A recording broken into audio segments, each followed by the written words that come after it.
Paglipas ng panahon, kwento ng nakaraan at kasalukuyan. Inang bayang dating marikit, ngayon ay nag-iba na. Mga gusaling matataas ang namamayani na.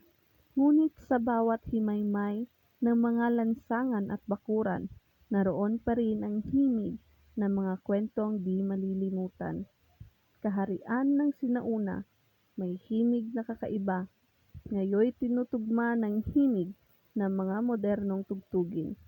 Ngunit sa likod ng tunog ng mga pambansang awit, nagtataglay ng mga alaala na di mabubura sa panahon.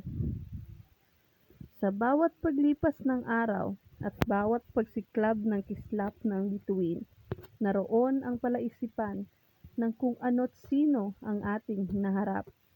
Ngunit sa kabila ng lahat ng pagbabago't panganib, tayo'y magpapatuloy sa pag-awit ng mga pangarap. Sa mga lansangan ng kasalukuyan, saan man tayo mapadpad, naway hindi malimutan ang mga kwentong bumuo sa ating pinagmulan. Dahil sa bawat pagtahak sa landas ng kasaysayan, tayo'y patuloy na maglalakbay sa paghahanap ng ating dangal at layunin. Ngunit sa bawat piraso ng ating kasaysayan, may gintong aral na hindi mawawala sa alaala ng lipunan. Sa pag-unlad ng teknolohiya, huwag nating kalimutan ang halaga ng karanasan. Sa ating pag-usbong at pag-unlad, sa iyong puso'y tinatanging at minamahal.